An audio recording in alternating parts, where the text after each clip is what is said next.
She always needed someone to pretend to care about her. Looks like she found another actor. Daniel said it loud enough for half the room to hear. Emily's hand went completely still in mine. Every conversation around us dropped by 10 degrees. And I felt something happen inside me that I had no name for. Not anger, not embarrassment, not the careful, measured response of a man who had spent 6 months being patient and quiet and safe. Something older than all of that. Something that had been waiting. I turned and looked at Daniel Brooks across that silent room, and I realized in that exact moment that I had never been pretending, not for a single second. Before I tell you the full story, if this is your first time here, please subscribe to our channel and follow this story all the way to the end. Drop a comment and tell me what city you're watching from. I want to see exactly how far this story has traveled. My name is Nathan Carter. I am 34 years old, and for most of those years, I have been the kind of man that other people describe as dependable. Not exciting, not the one who sweeps you off your feet at a party or says the perfectly timed thing that makes a room go quiet.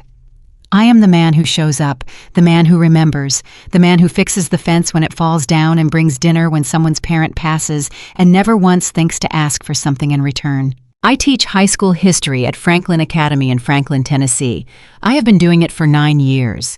My students think I'm interesting because I tell them history is not about dates, it's about decisions, about the moments when ordinary people had to choose who they were going to be under pressure. I didn't know back then that I was about to face the biggest decision of my own life. My house is a pale gray Craftsman on a tree-lined street called Millbrook Drive. I have lived there for 6 years. I know my neighbors. I know which ones leave their trash cans out too long, which ones argue on Friday nights, which ones wave from their driveways every single morning without fail. For 6 years, the house next door had a rotating collection of renters. A young couple who barely lasted a year. A grad student who played guitar badly at midnight. An older man named Gerald who kept to himself and moved his family to Charlotte in the fall. Then, on a Saturday in late September, a moving truck pulled up to 14 Millbrook Drive, and Emily Parker stepped out of the passenger side of a silver Honda Civic. I wasn't watching. I wasn't standing at the window waiting for something interesting to happen in my life. I was grading papers on my front porch with a cup of coffee, and I heard the truck door slam and I looked up. That was all. I looked up. She was carrying a box that was clearly too heavy for one person.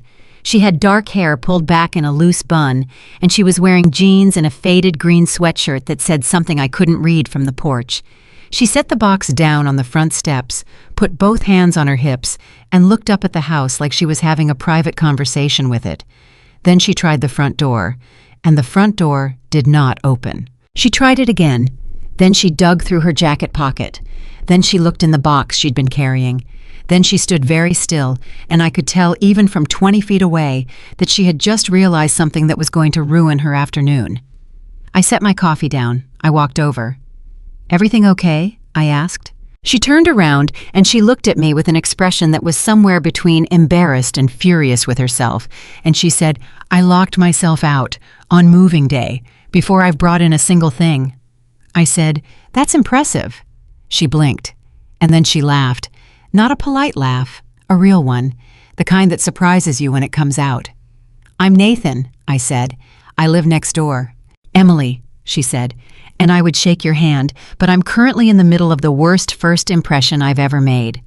"It's not that bad," I said. "I've been here for 11 minutes. Plenty of people have done worse in 11 minutes. She looked at me like she was deciding whether to believe that, and then she pulled out her phone and called the locksmith, and we sat together on her front steps while we waited. Her moving crew, 2 guys she'd hired through an app, sat in the cab of the truck looking bored. We talked for 45 minutes. I don't know how else to say this, other than plainly, it was one of the easiest conversations I had ever had with a stranger.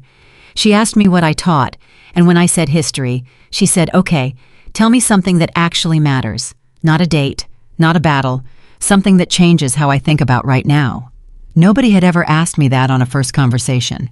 I thought for a second, and then I said, "In the 1800s, there was a woman named Harriet Tubman who said she never ran her railroad at night because darkness made people afraid. She ran it at dawn right when the fear was strongest, because that's when people make the decision to actually move." Emily was quiet for a moment. Then she said, "I just moved to a new city alone at 31. I think I needed to hear that." The locksmith came. The door opened. She thanked me, and I went back to my porch and I picked up my grading and I told myself, she seems like a good neighbor, friendly, easy to talk to. I was glad she had moved in. That was all. That is what I told myself. The truth looking back is that I thought about that conversation 3 times before I went to bed that night. Over the next 2 weeks, Emily and I crossed paths the way new neighbors do. A wave in the driveway, a quick hello over the fence. She told me she was a nurse at Franklin Regional Medical Center working mostly evening shifts, which meant she was often coming home when I was going for my morning run. We got in the habit of a 5-minute conversation at the end of her driveway before I kept moving. It was nothing. It was so easy it felt like nothing. But then something shifted, and I can tell you the exact moment it happened. It was a Wednesday in October. I had come home from school with the beginnings of a bad cold, the kind that starts behind your eyes and makes everything feel like it's happening slightly underwater. I made soup from a can, sat on the couch, and fell asleep watching a documentary about the Roman Empire. I woke up to someone knocking on my door. I opened it, and Emily was standing there in her scrubs, still in her coat, holding a container of homemade chicken soup. Not from a can. Real soup with vegetables in a glass container still warm enough that the steam was fogging slightly in the cold evening air. She said, "I saw your car in the driveway all day. Figured you were sick." I stared at her. She said, "It's just soup. Don't make it weird." I laughed, which made my head hurt, and she handed me the soup and started to leave, and I said without thinking, "Do you want to come in for a minute?" She looked at me. She said, "You're contagious." I said, "I know, I understand if you don't." She said, "Move over," and walked past me into my house. She stayed for 3 hours. We watched the rest of the documentary on Rome, and she kept interrupting to ask questions, and I kept answering them, and by the time she left, I had forgotten entirely that I was sick. The next morning, I felt about 40% better. I went to her door with a thank you card that I had actually written out by hand, which I hadn't done for anyone in years. She opened the door, still half asleep, read the card, and said, "Nathan, it was soup." "It was very good soup," I said. She shook her head and smiled and said, "You're welcome," and closed the door. I stood on her porch for a second longer than necessary. Then I went to work. This is how it started. Not with grand gestures. Not with a moment I could point to and say, that is where everything changed. It was accumulation. It was the weight of small things stacking up quietly over weeks and then months, until one day I reached for something ordinary and discovered it had become necessary. She started coming over on Sunday nights. This was not planned. The first time she knocked and said she could smell whatever I was cooking and asked if I had enough for 2, and I did. And we ate together, and she stayed until midnight because we got into an argument about whether Winston Churchill was ultimately a hero or a deeply complicated man who just happened to be right about the one thing that mattered most.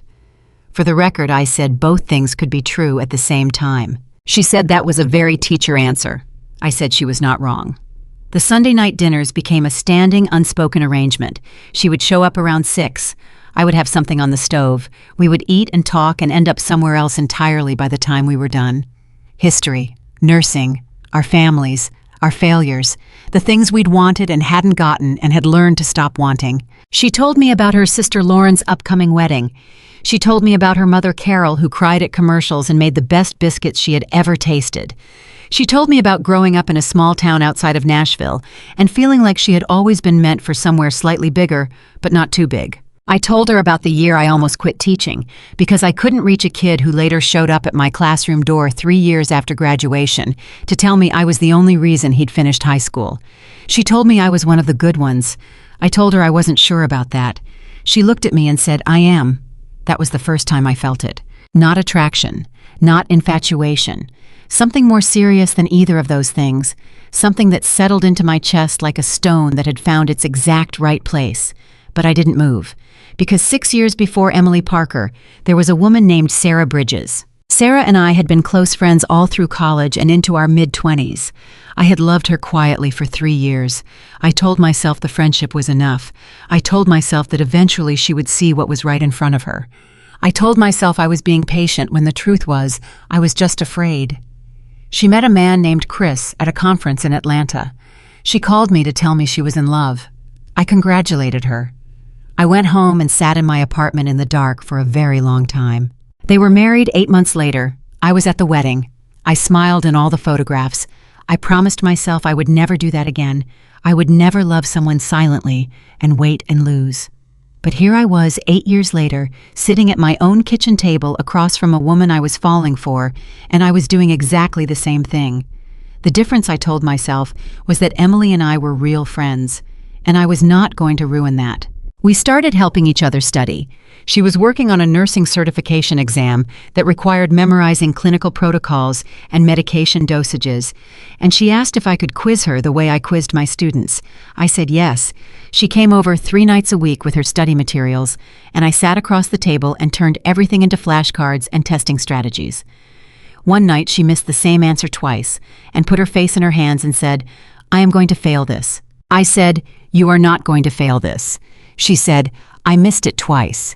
I said, "You've answered it correctly 14 times and missed it twice. That is a 93% success rate. My best student in AP History would cry to have a 93% success rate." She looked up at me. She said, "Do you do that on purpose?" I said, "Do what?" She said, "Make everything feel less scary." I didn't have an answer for that. She passed her certification exam on a Tuesday in February. She texted me a single message I passed. Then she called me, and I could hear in her voice that she had been crying, and she said, "I couldn't have done this without you." And I said, "Yes, you could have." And she said, "Nathan, let me say thank you." I said, "You're welcome." She came over that night with a bottle of wine, and we sat at the kitchen table, and she said, "Tell me the truth. How many times did you think I was going to fail?" I said, 0. She said, "That is either the nicest thing you've ever said to me or a complete lie." I said, "Why can't it be both and also true?" She laughed and poured more wine and looked at me in this way she had sometimes, this direct, unguarded way, like she had forgotten to put up whatever walls she usually kept in place. I looked back. Neither of us said anything for a moment. And then she looked away first. That happened more than once over those months. A moment would open up between us like a door left ajar, and one of us would look away and the moment would close and we would keep going. I started to wonder if she felt it too, but I was so afraid of being wrong that I didn't let myself believe it. In March, she told me more about Daniel. Daniel Brooks was the man she had been with for 2 years before she moved to Franklin. She hadn't brought him up often, but I had understood from small things she said that the relationship had not ended well. That night she told me more. "I wasn't a bad person," she said carefully, like she was trying to be fair even though she had earned the right not to be. "He wasn't cruel. He didn't do anything dramatic. He just made me feel over time like I was too much, too emotional, too complicated, like caring deeply about things was a flaw." I said, "That's its own kind of cruel." She looked at me. I said, "The ones who do it quietly are sometimes the hardest to recover from because you spend years wondering if maybe they were right." She was silent for a long moment. Then she said, "How do you know that?" I said, "Because I've seen it. And because I know you well enough to know that whoever made you feel like you were too much was looking at something extraordinary and deciding it was inconvenient." She didn't say anything. She just looked at her hands on the table. And then very quietly she said, "Thank you for that." I didn't say "You're welcome," I just nodded. But inside something was pulling at me that I didn't know how to name yet. Something that was getting harder to ignore. 2 weeks after that conversation on a Tuesday evening in March, Emily knocked on my door with an expression I hadn't seen on her before. Not anxious exactly, more like she was bracing herself to ask for something and was embarrassed about needing it. I opened the door and said, "Hey, you okay?" She said, "I have a weird favor to ask." I said, "Come in." She came inside and sat at the kitchen table, and she didn't take off her coat, which told me she wasn't planning to stay long, or she hadn't fully decided yet whether she was going to go through with asking. She said, "Lauren's rehearsal dinner is in 2 weeks. The whole family is going to be there." I said, "That's good, isn't it?" She said, "Daniel is going to be there." I understood immediately what that meant. Not just the awkwardness of seeing an ex, the specific kind of exposure that comes from facing someone who made you feel small in front of every person whose opinion of you has ever mattered. I waited. She looked at the table, then at me, and she said, "I know this is a lot to ask. I know it might be strange, but I was wondering, would you be willing to come with me just for the evening, just so I don't have to walk in there alone?" I said, "Of course, yes, I'll come." She exhaled like she had been holding her breath for a week, and then she said, "There's one more part." I said, "Okay." She said, "Daniel has been telling people that I never really moved on, that I went to Franklin because I was running away from the relationship. And I know it's not right to care what he says. I know I should be above it. but I've been thinking about it for weeks and She stopped. She looked at me.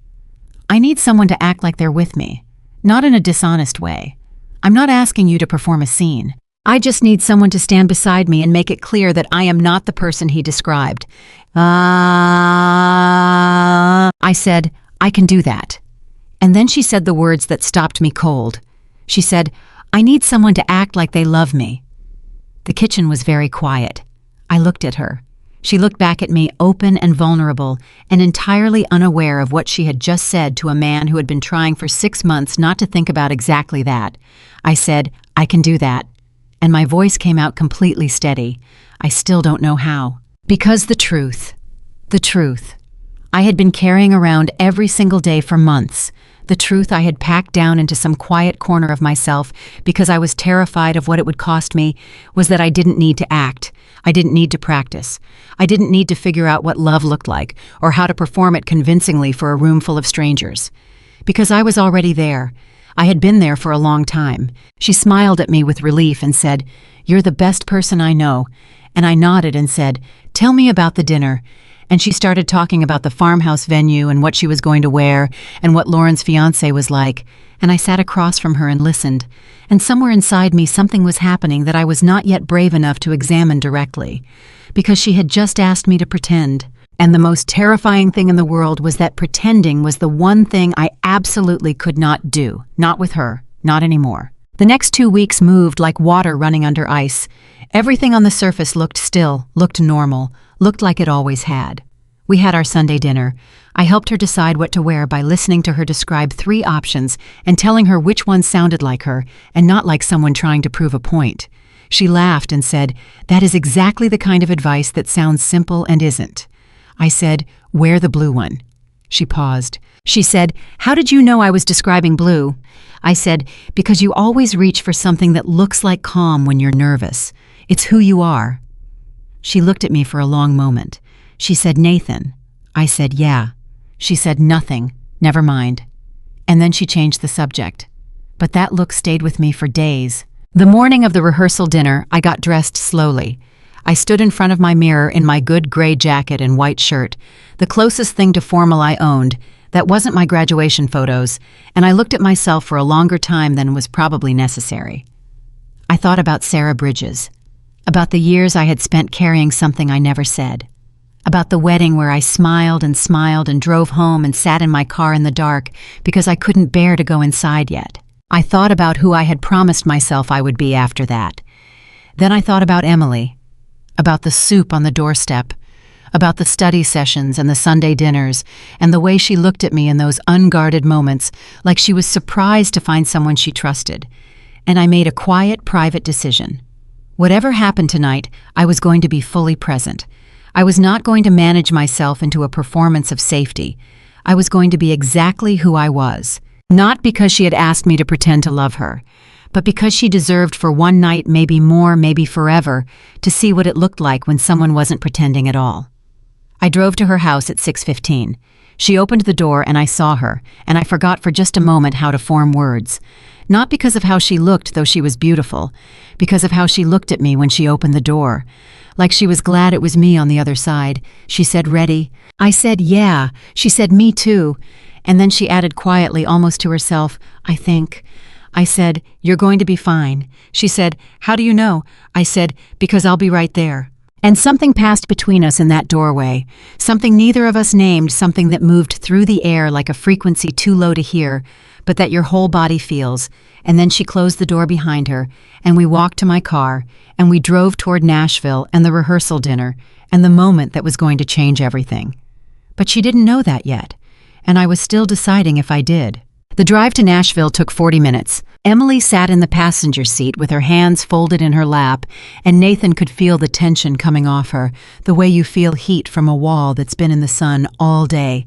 She was looking out the window and she wasn't talking, which was unusual for her.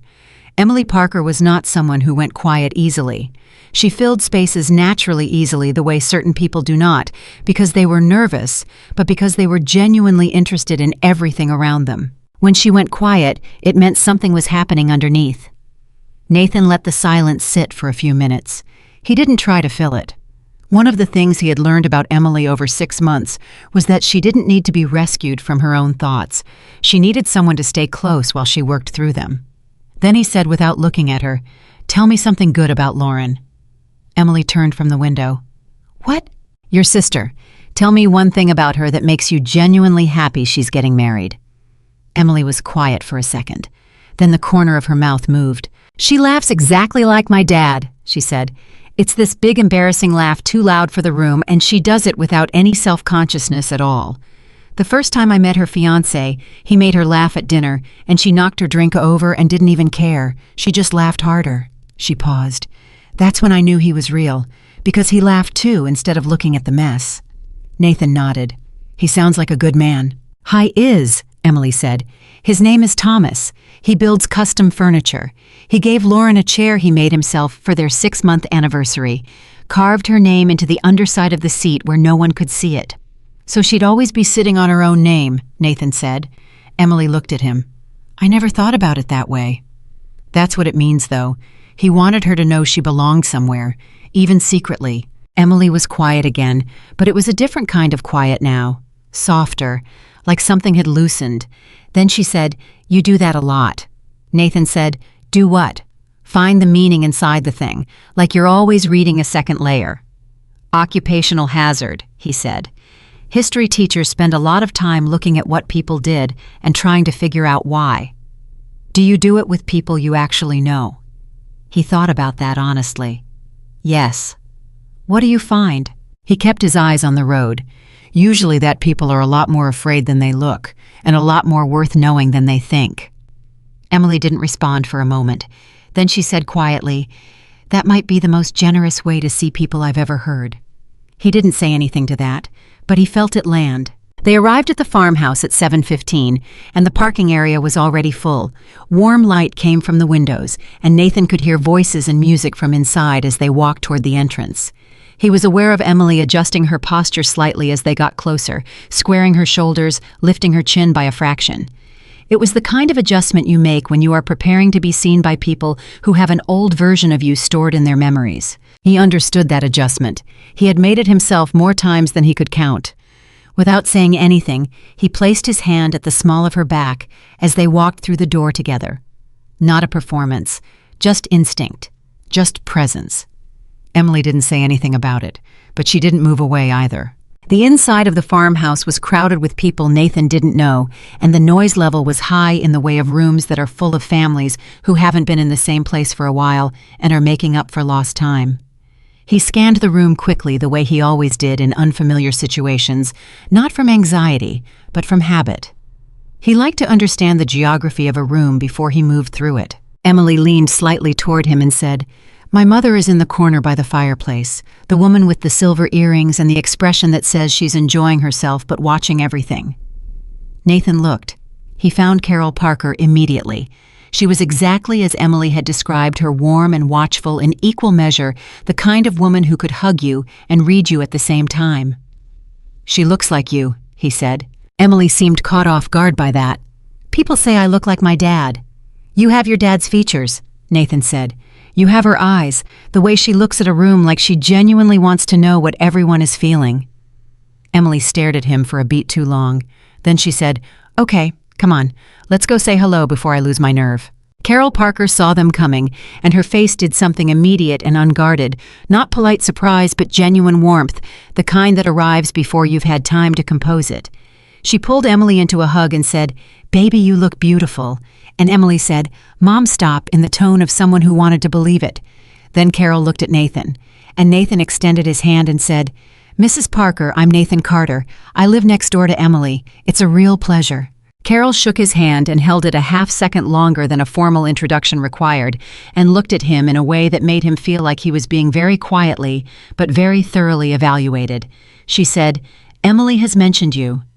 Nathan glanced at Emily. Emily looked like she very much wished the floor would offer her an exit. He said, "I hope it was mostly good." Carol smiled. "Entirely."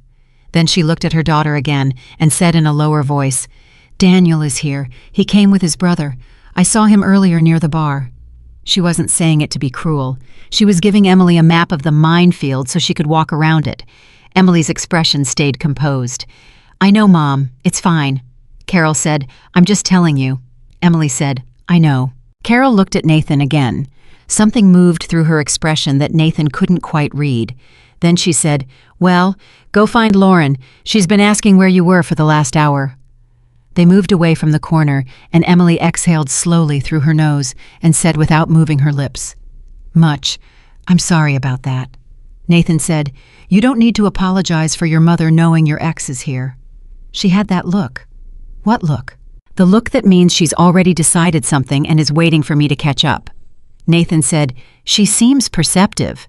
"She's terrifying," Emily said, and she said it like a compliment. They found Lauren near the center of the room, and the moment Lauren saw Emily, her face transformed completely. Every pretense dropped, and she became instantly purely happy in the way only siblings can make each other feel. She grabbed Emily by both hands and said, you're here, you're finally here." And Emily laughed for the first time all evening, a real laugh, the kind that relaxed her whole body.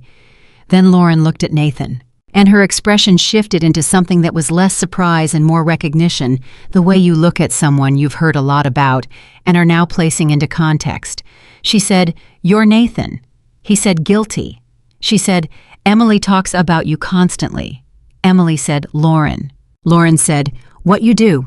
You talk about Nathan's Sunday dinners and Nathan's history lessons and the time Nathan fixed your porch light at 9 at night because you were scared of the dark corner by the steps." Emily said, "I was not scared. It was a safety issue." Lauren said, entirely unconvinced, "Sure, Em." Nathan met Lauren's eyes and said, "It was genuinely a safety issue. I checked." Lauren burst out laughing, and then Thomas appeared at her shoulder, tall, easy in his skin with the kind of face that looks like it's always on the edge of smiling, and they were introduced, and Nathan shook his hand and said, "The chair was inspired."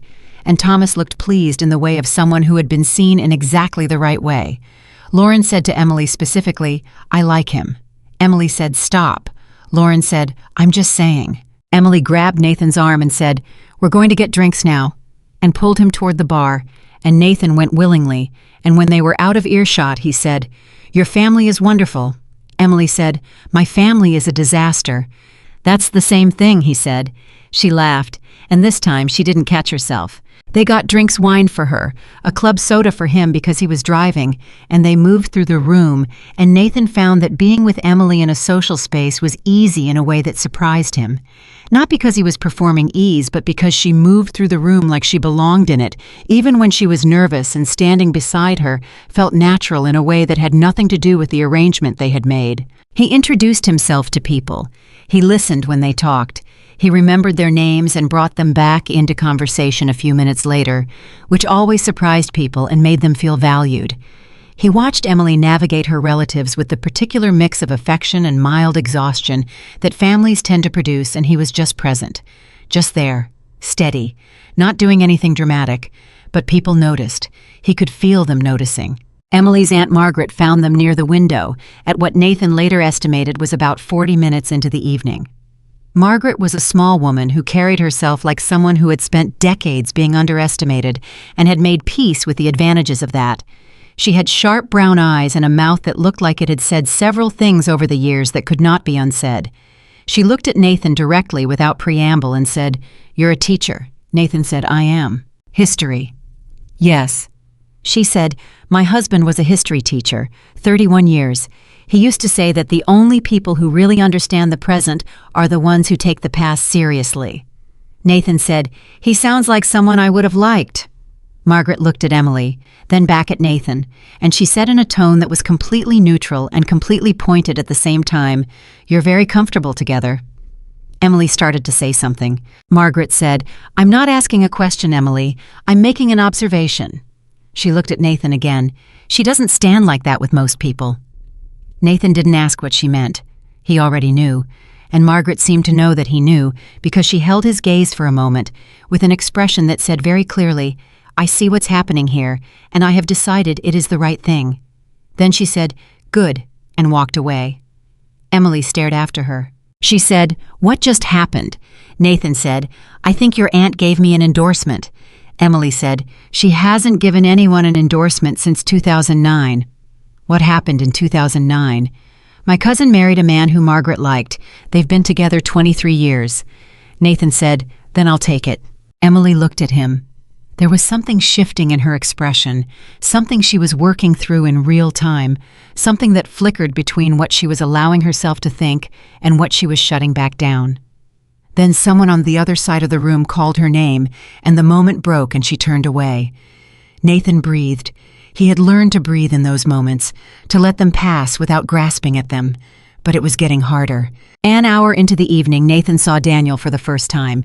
He hadn't been looking for him. He wasn't the kind of man who looked for rivals or sized up former partners or constructed narratives about people he'd never met. But there was a shift in the room's energy, that he noticed a slight rearrangement of attention near the far end of the bar, and he looked over and understood immediately. Daniel Brooks was exactly the kind of man Nathan had expected, and also completely different. He was good-looking in an assembled way, good clothes, good posture, the kind of attractiveness that suggested he had always been told he was attractive and had built a small but significant portion of his identity around it.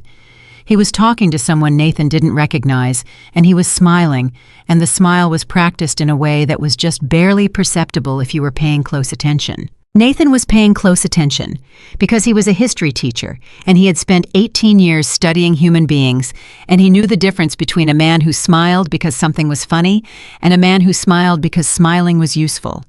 He looked away before Daniel looked toward him. Emily had not seen Daniel yet, or if she had, she hadn't reacted.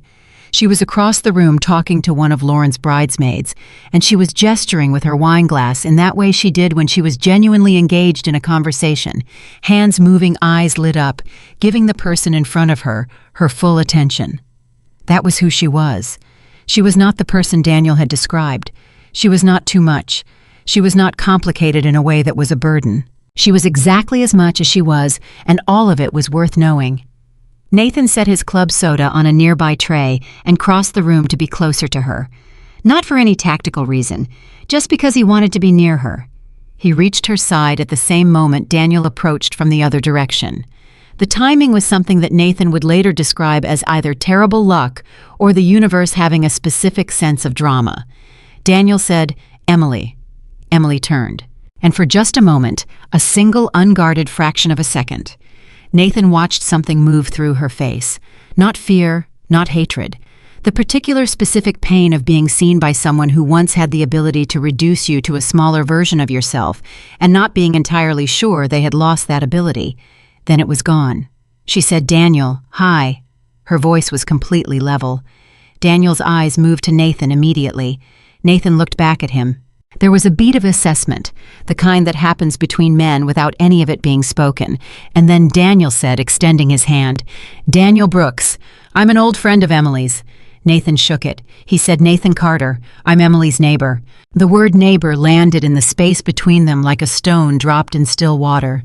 Daniel processed it, recalibrated, and something moved through his expression that might have been relief, or might have been something less comfortable to name. Emily said, her voice carrying no particular weight, "Nathan came with me tonight." Daniel looked at her. "Right, of course." He paused. "You look good, Emily." Emily said, "Thank you." There was nothing in her voice that invited him any further into the conversation. It wasn't cold, it wasn't hostile. It was simply closed in the polite and definitive way of a door that has been shut without being locked. Not a rejection, just a boundary. Daniel glanced at Nathan again. Nathan didn't say anything. He didn't need to. He simply stood where he was, his presence entirely unperformed and entirely clear. Daniel said, "Well, it was good to see you. Enjoy the evening." And he moved away. Emily waited until he was out of earshot. Then she said, without looking at Nathan, "Thank you for being right there." Nathan said, "I wasn't anywhere else." She looked at him then. And what happened in her expression in that moment was not something Nathan could describe simply because it was several things at once. Gratitude, yes, but underneath it something more complicated, something that looked like the beginning of a question she hadn't decided yet if she was going to ask. Then Lauren appeared and grabbed Emily by the shoulder and said, "Are you okay? I saw Daniel come over." And Emily said, "I'm perfectly fine." And Lauren looked at Nathan over Emily's shoulder and gave him a look that said, "Whatever you're doing, keep doing it." Nathan kept doing it. The rest of the evening moved differently after that encounter. Something had settled, like a piece of tension that had been wound tight had been released, not by a confrontation, but by the simple fact of Emily having stood in the same room as her past and not been diminished by it. She relaxed by degrees. She laughed more. She moved through the room with less armor. She ate actual food instead of holding a drink to give her hands something to do. And Nathan moved through the evening the way he always moved through every room that Emily was in. He listened when she spoke. He finished his sentences at the right time when she needed him to, and stayed quiet at the right time when she didn't. He noticed when her drink needed refilling before she noticed. He placed a hand at her back when they moved through crowded spaces, not possessively, not as a signal, but simply because it was the most natural thing in the world to make sure she knew he was behind her.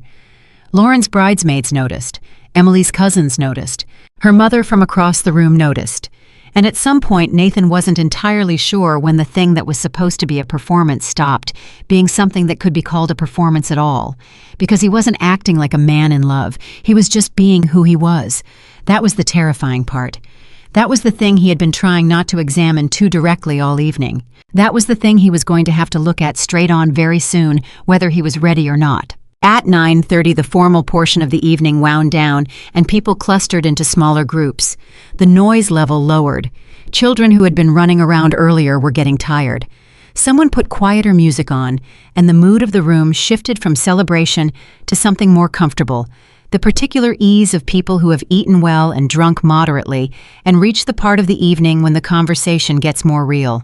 Nathan found himself standing near the fireplace with Emily and Margaret, and Emily's mother Carol, and he was in the middle of a conversation about something entirely ordinary when Margaret said suddenly and without preamble, "You don't just stand beside her, you know."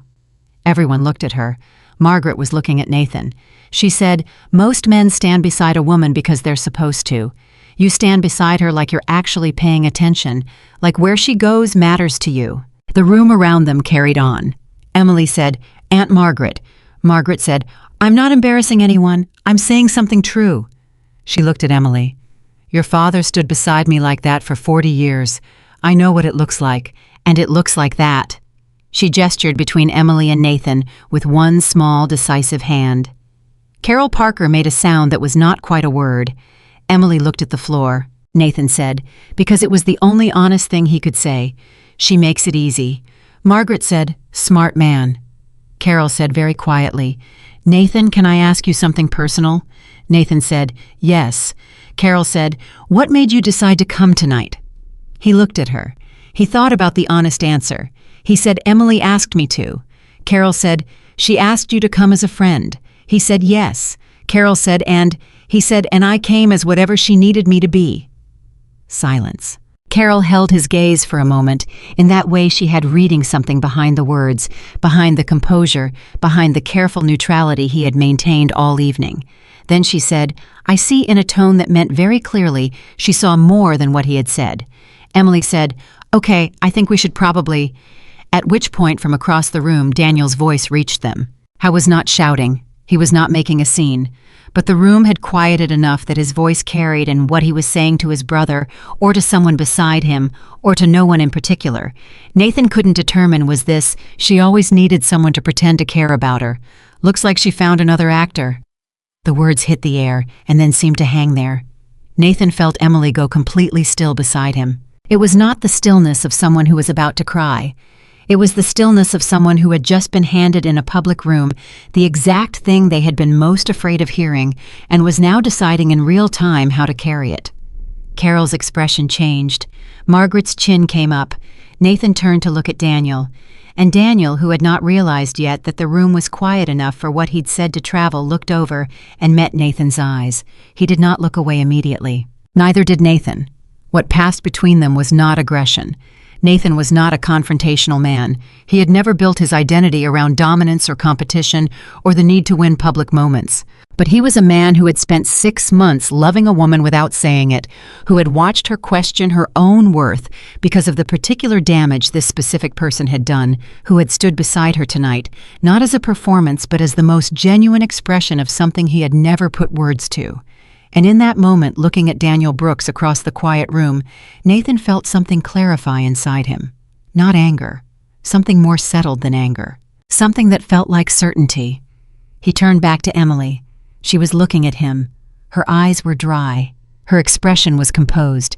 But he could see in the small, precise way he had learned to read her that something had cracked. He said quietly enough that only she could hear, "You okay?" She said yes. He said, "Emily." She said, "Don't make me answer that again right now." He understood. He nodded, and then he took her hand. Not dramatically, not for the room, not to make a point. He just reached over and took her hand in his, and he held it the way you hold something you are not planning to let go of. She looked down at their hands, then she looked up at him.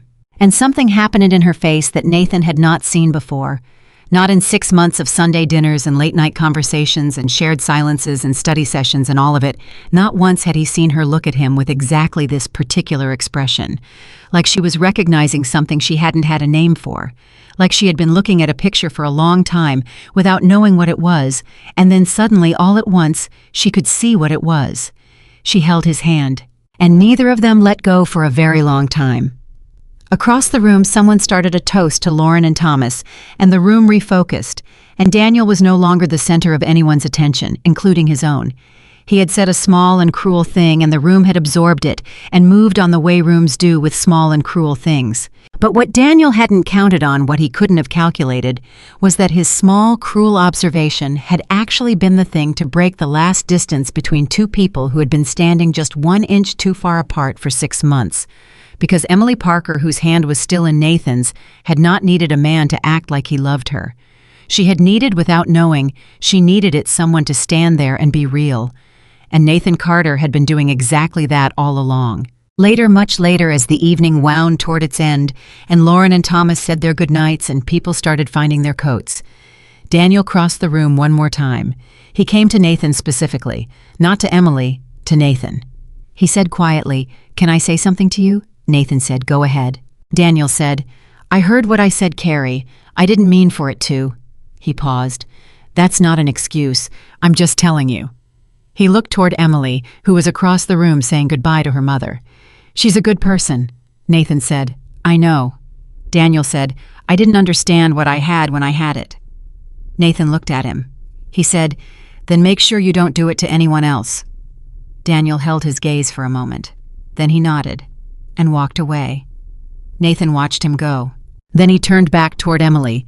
She was looking at him from across the room. She tilted her head slightly the way she did when she was asking a question she hadn't quite formed yet. He walked toward her, and when he reached her, she said, "What did he say?" Nathan said, "Nothing worth repeating." She studied him. She said, "You're not going to tell me, are you?" He said, "There's nothing to tell. Come on, let's say goodbye to Lauren." She held his gaze for a beat longer than she needed to. Then she said, "Okay," and she tucked her hand into his arm as they walked toward her sister, and it was entirely natural, entirely unplanned, entirely real. In the car on the way home, they were quiet for a while, the kind of quiet that is not uncomfortable but is very full-packed with everything that had happened, everything that had been felt, everything that had been said and not said. The streetlights passed over them at even intervals. Emily had her head tilted back slightly, looking at the ceiling of the car, not at the road or the window. Then she said, "Nathan." He said, "Yeah." She said, "Tonight felt real." He said, "I know." She said, "I don't mean as a performance. I mean it felt genuinely real, like this was actually—" She stopped. He waited. She said, "You were amazing tonight. I don't know how to say it more than that. You were completely there, the whole time. You didn't perform anything. You didn't make it weird or try too hard or make me feel like I owed you something for being there." She turned her head to look at him. "You were just you." He kept his eyes on the road. He said, "That's all I was doing." She said, "I know. That's what made it feel real." He said, "Emily." She said, "Yeah." He said, "It was real." She went quiet. He could feel her processing that, turning it over, examining it from several angles the way she did with things that mattered. Then she said, "What do you mean?" He said, "I mean what I said." Another long silence. Then very carefully she said, "Nathan, are you telling me—" He said, "I'm not telling you anything tonight. It's late and you've had a long evening and I want you to get home safe." He paused. "But I think there's a conversation we should have, not tonight, when you've slept and when you're ready." She said, "Okay." She said it quietly, and then she turned to look out the passenger window at the dark Tennessee road, and Nathan drove, and neither of them said anything else until he pulled into Millbrook Drive. He parked in his driveway. They sat in the car for a moment. She said, "Thank you, for tonight, for all of it." He said, "You never have to thank me for being there." She unbuckled her seatbelt. She opened the door. She stopped. She said without turning around, "Nathan, did you have to pretend at all tonight?" He let a single beat of silence answer first. Then he said no. She sat with that. Then she got out of the car. He watched her walk to her front door, unlock it this time without any trouble, step inside. She paused in the doorway. She turned back and looked at him through the darkness. Then she went inside, and the door closed. Nathan sat in his car in his driveway for a long time. He was not afraid anymore. He was something better than not afraid. He was ready. I didn't sleep, not because he was restless in a bad way, but because there was too much moving through him to allow for sleep. Nathan lay on his back in the dark and stared at the ceiling of his bedroom and listened to the house settle around him, and he thought about the drive home, and about Emily's question in the driveway, and about his own answer, and about the way she had stood in her doorway and turned back to look at him before going inside. He turned that last image over and over, the way you turn a stone in your hand, feeling the weight of it, the particular smoothness of something that has been worn down over a long time by something persistent and patient. She had turned back. That meant something. He had been reading people for 34 years, and he had been reading Emily Parker specifically for 6 months, and he knew the difference between a glance that meant nothing and a glance that meant everything, and was pretending to be nothing. She had turned back. At 2 a.m, he gave up on sleep entirely and went to the kitchen and made coffee and sat at the table where they had spent hundreds of hours together, and he thought about what he was going to say to her. He had told her in the car that there was a conversation they needed to have. He had promised it. He could not unsay it now, and he didn't want to. But the words themselves, the specific actual words, were harder to find than he had expected, because every version he tried sounded either too formal or too fragile, and neither of those things was true to what he actually felt. What he felt was not fragile. It was the most solid thing he had carried in years. He sat at the kitchen table until the coffee was cold and the clock on the microwave read 4:17, and then he went back to bed, and this time he slept, because he had made a decision, and decisions once made tend to quiet things down. He woke up at 7. He showered. He dressed. He made a second pot of coffee. He stood at his kitchen window and looked at Emily's house and saw that her car was still in the driveway, which meant she had not yet left for her shift. He knew her schedule well enough to know she wasn't due at the hospital until 2 p.m, which meant she was almost certainly still home, probably still in bed, probably still processing last night, the same way he had been. He poured 2 cups of coffee. He did it automatically, the way he always did on Sunday mornings when she came over, before he had consciously decided to go to her door. His hands did it before his brain caught up, and he stood there holding both cups and looking at them, and he thought, well, that answers that question. He walked to her door at 7:45 in the morning. He knocked 3 times the way he always did, 2 quick ones slower. She always said she could tell it was him by the pattern before she even reached the door. He had never thought much about that detail before last night. Now it felt important. The door opened. Emily was in gray sweatpants and a faded blue Henley, her hair down and still slightly unsettled from sleep, a crease along her left cheek from her pillow. She looked like someone who had also not slept enough, and she looked at him and looked at the 2 cups of coffee, and something passed through her expression that was very close to undone. She said, "You brought 2. He said, "Force of habit." She said, "Nathan." He said, "Yeah." She stepped back from the door and let him in. He crossed the threshold of 14 Millbrook Drive the way he had dozens of times before, but this time everything felt different in the way that familiar things feel different when you are finally allowing yourself to see them clearly. The same entryway, the same little table by the door where she dropped her keys and her bag, the same smell of her house, which was a specific and entirely Emily combination of coffee and something clean, and the faint ghost of the lavender candle she burned when she was stressed. She led him to the kitchen. They sat at her table.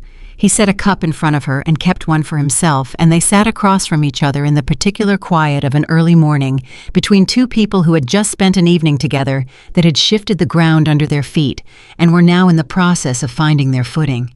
She wrapped both hands around her cup. She said, "I've been awake since 5." He said, "I've been awake since 2." She looked up at him. "I sat in my kitchen for 3 hours last night just thinking." He said, "What were you thinking about?" She looked at him steadily. She said, "You know what I was thinking about." He said, "I want to hear you say it." She exhaled slowly. "That's not fair."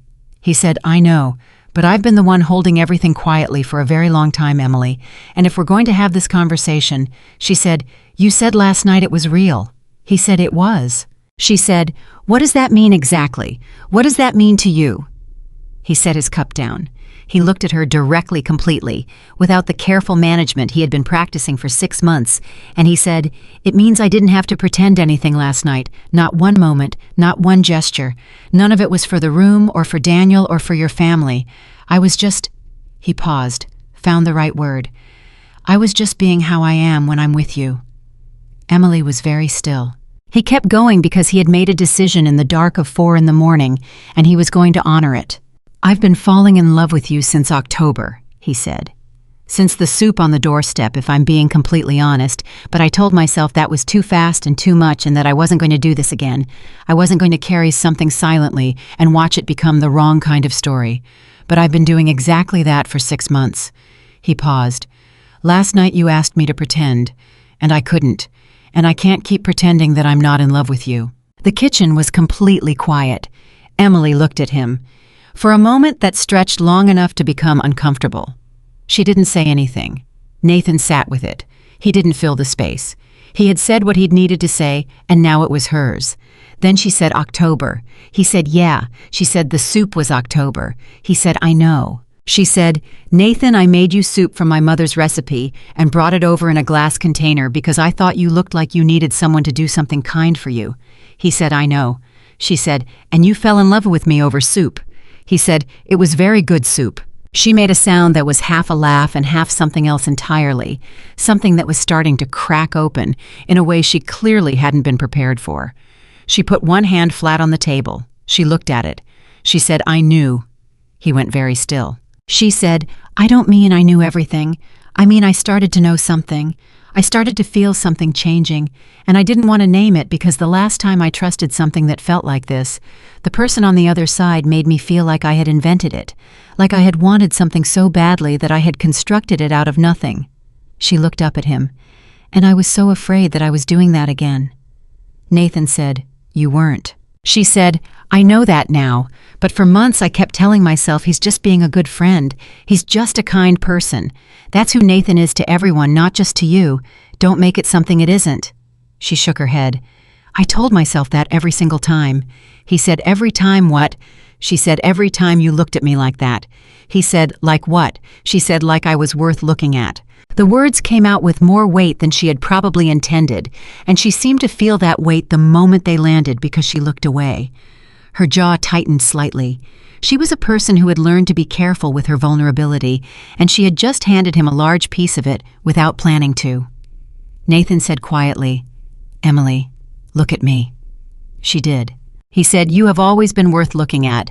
Every version of you, the one who got locked out of her house on moving day, the one who failed the same question twice and thought she was going to fall apart, the one who showed up at my door last month at 10 at night because she'd had a terrible shift and didn't want to be alone but didn't want to explain why." He paused. "All of it. Every version. I never needed you to be anything other than exactly what you are." Emily pressed her lips together. Her eyes were very bright. She said, "Daniel told me once that I was too much, that I needed too much, that being with me was exhausting because I felt everything too hard and too loud and I always needed to talk about it." She stopped, steadied herself. "And I spent 2 years trying to take up less space, to need less, to feel things more quietly." She looked at him. "And then I moved next door to you, and you never once made me feel like I was too much. Not once. Not even when I showed up at your door at 10 at night." Nathan said, "You weren't too much. You were just giving your heart to someone who didn't know how to hold it." She went completely still. He had said those words before months ago, the night she told him about Daniel. He had said them, and she had looked at her hands and said thank you quietly, and he had thought she had received them and moved on. But the way she was looking at him now told him she had kept those words. She had held on to them. She said, "I have thought about that sentence almost every week since you said it." He said, "I meant it then. I still mean it." She said, "Nathan." He said, "Yeah." She said, "I'm scared." He said, "I know." She said, "I don't want to be. I'm a 31-year-old woman who has rebuilt herself from actual wreckage, and I don't want to be sitting at my kitchen table at 8 in the morning being scared of a man who brings me coffee and means every word he says." Nathan said, "You're allowed to be scared." She said, "I don't want to mess this up." He said, "Which part?" She said, "Us. Whatever this is. What we already have. If we—" She stopped, started again. "If we go somewhere from here and it doesn't work, I lose you. I lose the Sunday dinners and the study sessions, and the person who knocks on my door with 2 specific knocks, so I know before I even get up who it is." Her voice broke very slightly on the last part. "I can't lose that." Nathan said, "Emily." She said, "Tell me I'm wrong to think about that." He said, "You're not wrong. It's the right thing to think about, and I don't have a guarantee to give you. I can't promise you that everything works out perfectly because I don't know that, and neither do you, and anyone who promises you that is lying." He paused. "What I can tell you is that I am not Daniel. I am not someone who will make you feel small for caring too much. I am not going to make you take up less space." He looked at her steadily. "And I am not going anywhere. Whatever you decide right now, I'm not going anywhere." Emily looked at him for a long, still moment. Then she said, "I know that." He said, "Okay." She said, "That's actually the part that scares me the most, that I know that about you and I'm still afraid." He said, "Fear doesn't mean stop. It just means pay attention." She was quiet. Then she said, "Harriet Tubman ran at dawn." He remembered. He had said that to her on the front steps on the very first night. The night of the locksmith and the coffee and the 45-minute conversation that had started everything. He said, "When the fear is strongest is when you decide to move." She looked at him. And then Emily Parker, who had rebuilt herself from wreckage and learned to take up less space and had spent 6 months being afraid of the exact thing sitting across from her at her kitchen table, reached across the table and took his hand. She didn't say anything. He didn't say anything. She just held his hand and he held hers, and the morning light came through her kitchen window and neither of them let go. That was how it started. Not with a kiss, not with a dramatic declaration, not with anything that would have made a good movie scene. Just 2 people sitting at a kitchen table in the morning holding hands, deciding together that something real was worth being afraid of. The following 3 weeks were something Nathan would later describe to anyone who asked as both the best and most disorienting weeks of his adult life. Best, because everything that had always been between them was now allowed to exist without management. He could look at her the way he actually looked at her without pulling back. She could reach for his hand in public without calculating what it meant. They could say things that had been circling their conversations for months and finally land them somewhere solid. Disorienting because the shape of things had changed, and changing the shape of something you've been navigating by instinct for 6 months means relearning where all the edges are. There were moments that were completely natural and moments that were unexpectedly awkward, and both kinds were important in ways that Nathan was beginning to understand. One evening, about 10 days after the morning at her kitchen table, they were cooking dinner together at his place, something they had done before, but not exactly like this, not with the specific awareness of what they were now. Not with the occasional moment when one of them would reach past the other for something, and the proximity would carry a different charge than it used to. Emily was cutting vegetables, and Nathan was at the stove, and she said, without looking up, "Can I ask you something I've been thinking about?" He said, "Always." She said, "Were there ever moments when you were going to say something before the rehearsal dinner? Were there times when you came close?" He stirred what was on the stove.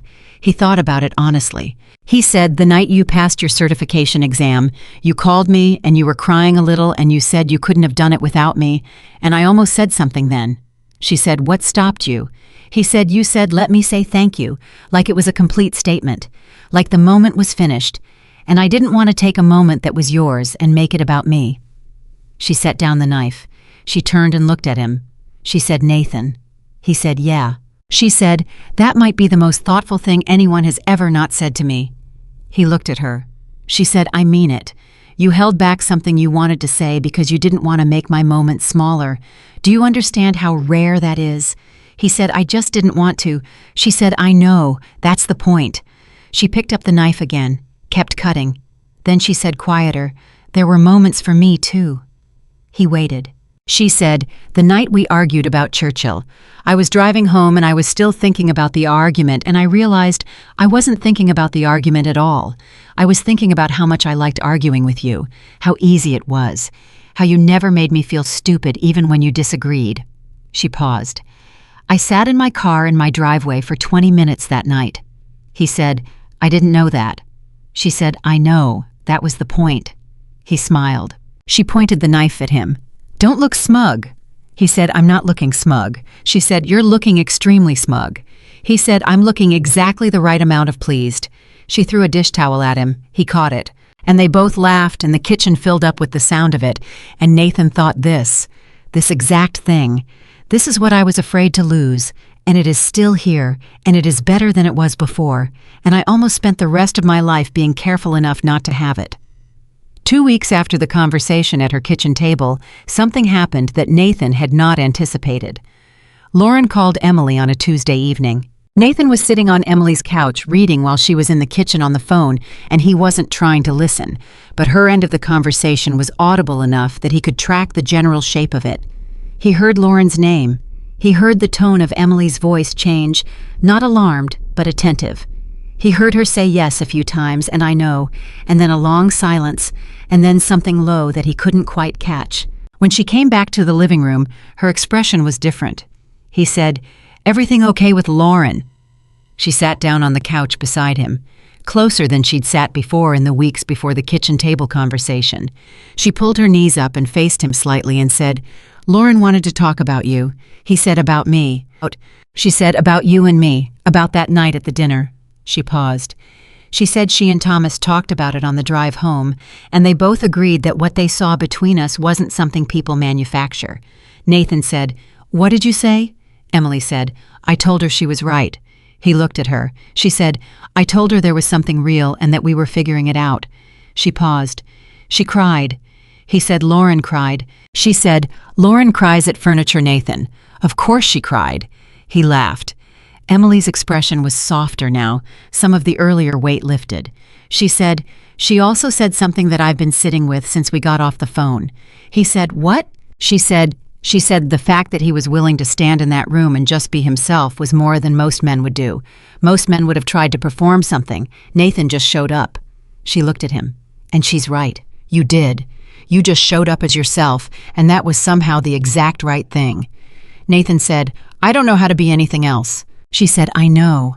She held his gaze. "That used to feel impossible to me, that someone could just be who they were all the time consistently without managing it or adjusting it based on who was watching." She paused. "Daniel managed himself constantly, different in public than in private, different with my family than with me, and I spent 2 years adjusting to whichever version I was supposed to be with in any given moment." She shook her head. "I didn't even realize how exhausting that was until I started spending time with someone who was just the same every single time." Nathan said, "That sounds like a low bar." She said, "It sounds simple, and it is the rarest thing." They sat together on her couch in the specific, comfortable silence that had always been their natural language. And Nathan thought about what she had said, and about Lauren, and about the farmhouse 2 weeks ago. Then he thought about something he had not yet said to her, something that had been waiting. He said, "There's one more thing I want to tell you, about that night." She looked at him. He said, "When Daniel said what he said, when he said you always needed someone to pretend, I want you to know what I felt in that moment." She said quietly, "What did you feel?" He said, "I felt angry on your behalf, but I also felt something clarify, like everything I had been turning over and examining and being careful about for 6 months just," he paused, "settled into a certainty, because it was so obviously wrong. The idea that what I feel for you is a performance, the idea that anyone could fake what I feel for you." He shook his head. "It was almost funny, if it hadn't been cruel." Emily looked at him for a long moment. She said, "He really said that out loud." He said, "He did." She said, "In a room full of people." He said, "Yes." She was quiet for a moment. Then she said, "The version of me from 2 years ago would have walked out. I would have gone to the bathroom and called an Uber and been gone before anyone noticed." He said, "What did the version of you from that night do instead?" She said, "She held your hand." He said, "Yeah." She said, "And it felt like the most natural thing I've ever done." He reached over. He took her hand. She looked down at it, then up at him. She said, "See, there it is." He said, "There it is." And neither of them said anything else for a while. 3 days later, Nathan's friend and colleague David Park, who taught chemistry at Franklin Academy and had known Nathan for 7 years, sat across from him at lunch in the school faculty room and said without much preamble, "Something's different about you." Nathan said, "Is it?" David said, "Don't do that. You know what I mean. You've had the same expression for 3 days. I've been trying to identify it and I finally figured it out this morning." Nathan said, "What is it?" David said, "You look like someone who made a decision they've been putting off for too long and then made it and found out it was the right one." Nathan looked at him. David said, "I've known you since 2019, Nathan. How long has this been a thing?" Nathan said, "About 6 months." David said, "6 months." Nathan said, "I was being careful." David said, "You were being. Nathan is what you were being." Nathan said, "What does that mean?" David said, "It means you are the most thoughtful, intentional, careful person I know, and that is an enormous strength. And it also means you sometimes take 6 months to do something that was obvious in October." Nathan said, "She made me soup." David blinked. He said, "I'm sorry." Nathan said, "In October. She made me soup when I was sick, and I knew then. I was afraid." David said, "Of what?" Nathan said, "Of losing the friendship if I was wrong, of being the person who cares more, of doing what I did with Sarah Bridges and spending years carrying something that costs me everything." David was quiet for a moment. Then he said, "And," Nathan said, "and she knew too, since October, approximately." David put down his fork. He said, "Since October." Nathan said, "Yes." David said, "You were both for 6 months, you were both." Nathan said, "Yes." David said, "Nathan." Nathan said, "I know." David said, "That is simultaneously the most romantic and most frustrating thing I have ever heard." Nathan said, "Which part?" David said, "Both parts, at the same time, simultaneously." He picked up his fork again. "So what happened?" Nathan said, "She asked me to pretend to be in love with her for one evening at her sister's rehearsal dinner." David said, "And," Nathan said, "and I didn't have to pretend." David stared at him. Then he said, "That is actually a really good story." Nathan said, "I know." The week before Lauren's wedding, Emily came to Nathan's door on a Thursday morning that she had off from the hospital. She knocked with her own knock, different from his 3 quick ones, and when he opened the door, she was holding something, a photograph. She said, "My mom sent this morning." He took it. It was a photograph from the rehearsal dinner. Someone in the family had taken it without either of them noticing it was candid, unposed, not one of the formal group pictures they had been in together. It was from a moment he didn't remember being photographed during some time earlier in the evening when they had been standing near the window after the conversation with Margaret. In the photograph, Emily was in profile looking at something across the room, and Nathan was standing beside her looking at her, not at whatever she was looking at her. His expression in the photograph was not dramatic. It was not the expression of a man doing something for an audience. It was quiet and certain, and entirely unguarded the face of a man who was doing something entirely private that happened to have been caught by a camera. He looked at the photograph for a long time. Then he said, "Your mother sent you this," Emily said. "She said, and I quote, 'I wanted you to see what the rest of us saw all night.'" He said, "What did you think when you saw it?" She said, "I thought he's looking at me like I'm the only person in the room." He said, "You were."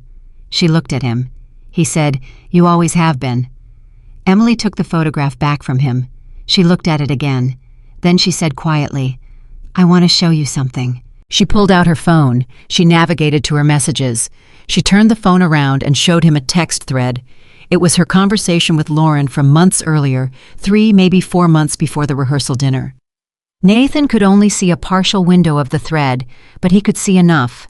He could see one message from Emily from sometime in December.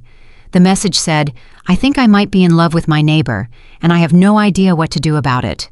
And Lauren's response immediately below it, "EM. I know." Nathan read it twice. He looked up at Emily. She said, "December." He said, "December." She said, "I told Lauren in December." He said, "I knew in October." She made a sound that was not quite a laugh and not quite something else. She said, we were both there for months and neither of us." He said, "Neither of us." She said, "Nathan, that is." He said, "I know." She said, 6 months." He said, "I know." She looked at him with an expression of genuine exasperation that was also entirely full of warmth, and she said, "We are absolutely going to laugh about this for the rest of our lives." He said, "For the rest of our lives." She heard it. The weight of those words, the specific weight of what they implied, said plainly, without drama or self-consciousness, the way Nathan Carter said most things. She went a little still. She said, "Is that what you want?" He said, "Yes." She said, "Nathan." He said, "Emily, I have wanted that since October. I have been careful and patient and quiet about it because I didn't want to do this wrong. But yes, that is what I want. The rest of it. All of it. Every Sunday dinner and every terrible movie and every study session and every conversation about history and everything else." He paused. "You." Emily Parker, who had spent 2 years learning to take up less space and 6 months being afraid of the man standing in front of her, and an entire adult lifetime bracing herself for the version of love that came with conditions attached, looked at Nathan Carter and felt something release that she hadn't even known she was still holding. She said, "Okay." He said, "Okay." She said, "Yes, okay, I want that too." She shook her head. "I have wanted that since December at least. Probably October, but I'm giving myself December because I was still in denial."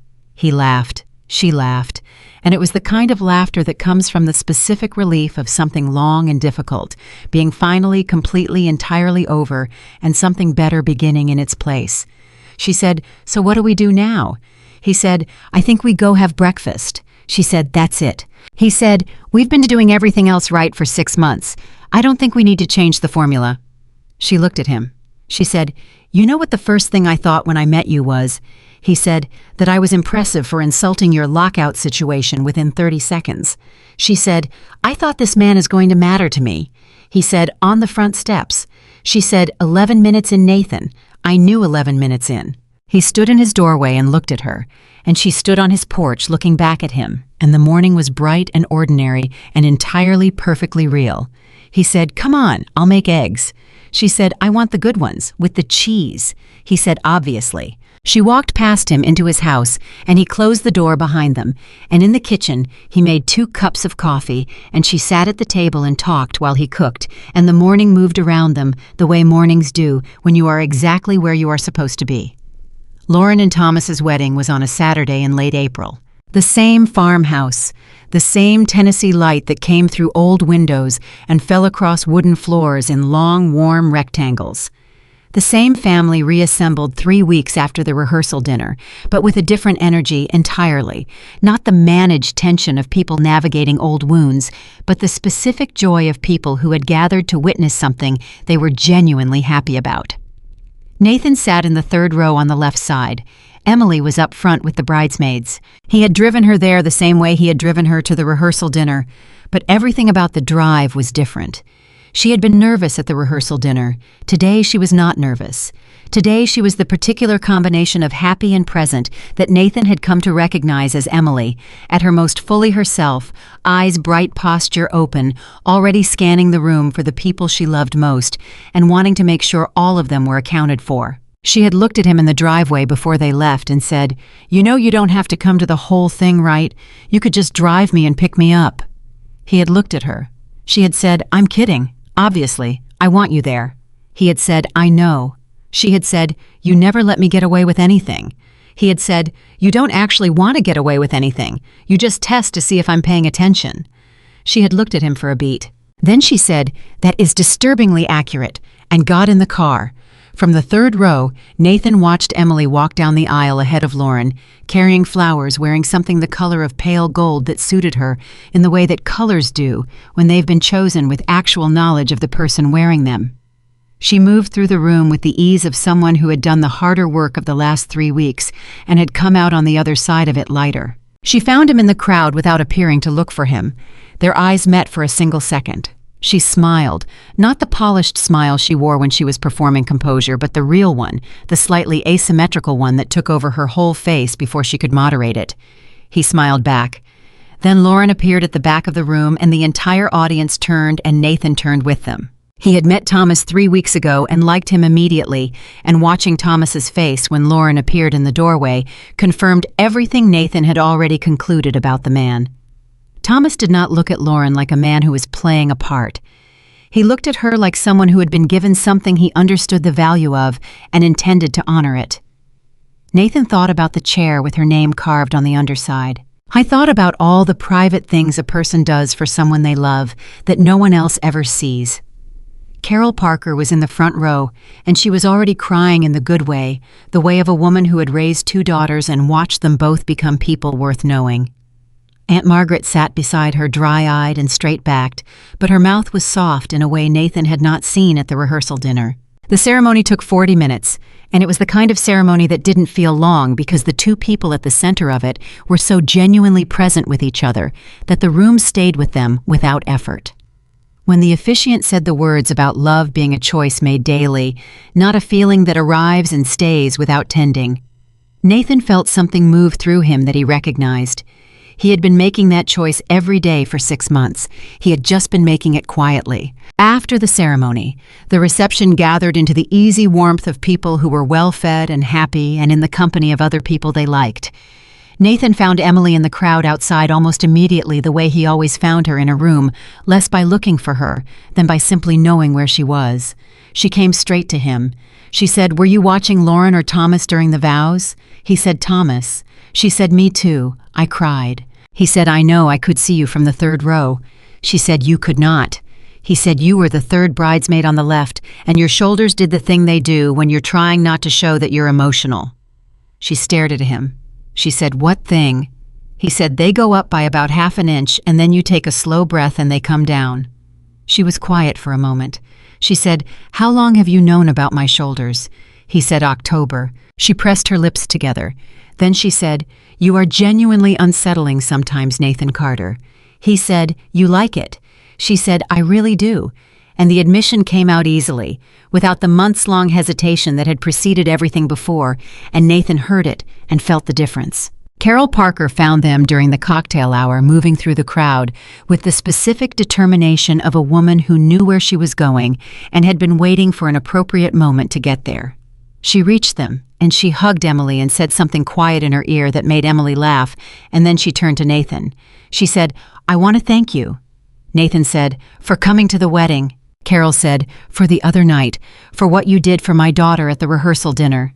He said, "I didn't do anything, Mrs. Parker. I was just there." Carol said, "Nathan." Her voice was gentle, but it carried the particular authority of a woman who had been seeing through polite deflection for 35 years of motherhood.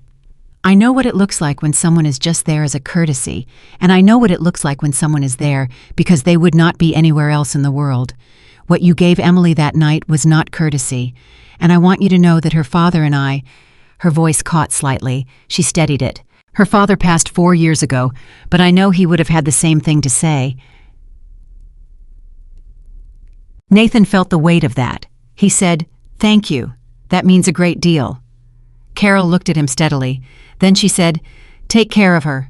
He said, "I intend to." She said, "I know you do. That's why I'm not asking. I'm just saying it out loud so it's been said." She squeezed his arm and moved back into the crowd, and Nathan watched her go and felt something he hadn't felt in a long time in relation to anyone's family, like he was welcome. Emily appeared at his shoulder. She said, "What did she say?" He said, "She told me to take care of you." Emily said, "She did?" He said, "Yes." Emily was quiet for a moment. Then she said, "My dad would have liked you." He said, "She mentioned that." Emily turned to look at him fully. Her expression was open and serious and entirely undefended. She said, "He was a lot like you, quiet in a way that wasn't actually quiet. Like the room knew he was there even when he wasn't saying anything. He never had to make himself big. He just—" She stopped. He just took up the right amount of space, and everyone around him felt like they could breathe. Nathan said, "Emily." She said, "I mean it. And I don't say things like that easily, you know that." He said, "I know." She said, "I've been thinking about what you said in my kitchen, the morning after the dinner, about the rest of it, all of it, everything." He waited. She said, "I want that. I want all of that. The Sunday dinners and the arguments about history and the studying and the—" She gestured between them. "This. Whatever this is exactly, I want to keep building it." He said, "Then we keep building it." She said, "Just like that." He said, "Just like that." She shook her head. Not in disbelief, in the specific way of someone encountering something that is simpler than they expected, and finding that simplicity almost overwhelming. She said, Daniel used to make everything feel like a negotiation, like every step forward had terms attached. He said, that's not how this works. She said, I know, I'm still learning that. He said, take all the time you need. She looked at him. She said, you know, that's either the most patient thing anyone has ever said to me, or it's the thing that makes me want to stop needing time entirely. He said, which one is it? She said, both, at the same time. He smiled. She said, stop smiling like that. He said, like what? She said, like you know something. He said, I do know something. She said, what? He said, that you're going to be fine. She held his gaze. Then she said, yeah. And the word was quiet and real and entirely certain. I think I am. Aunt Margaret found them an hour into the reception. This was not a surprise. Nathan had already learned that Margaret operated on her own timeline and appeared where she chose to appear, and that her appearances were never accidental.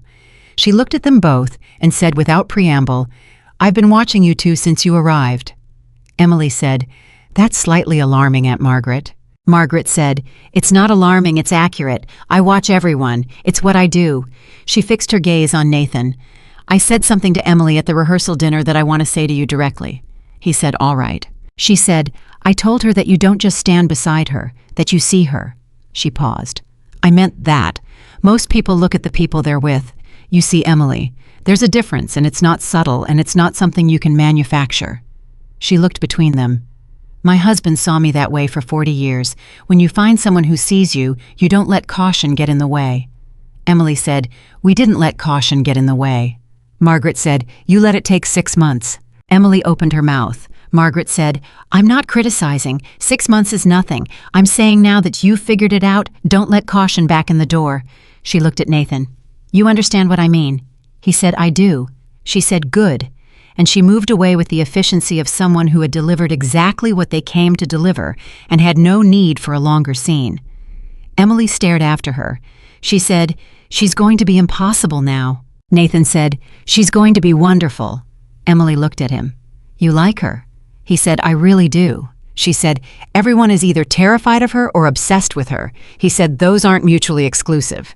Emily laughed, and it was the big, unguarded laugh, the one he had first heard on moving day, the one that was too loud for the room and didn't care. And Nathan heard it and thought, there it is. There is the sound I would choose over every other sound if someone asked me to. The reception moved into dancing, and Lauren pulled Emily onto the floor for the first group song, and Nathan stood at the edge of the dancing and watched Emily with her sister. Both of them laughing at something moving together with the ease of people who had grown up in the same house and had decades of shared rhythms. Thomas appeared beside Nathan. He said, hell of an evening. Nathan said, it is. Thomas said, Lauren told me about you, about the dinner 3 weeks ago. He paused. She said you were the real thing. Nathan said, your wife is perceptive.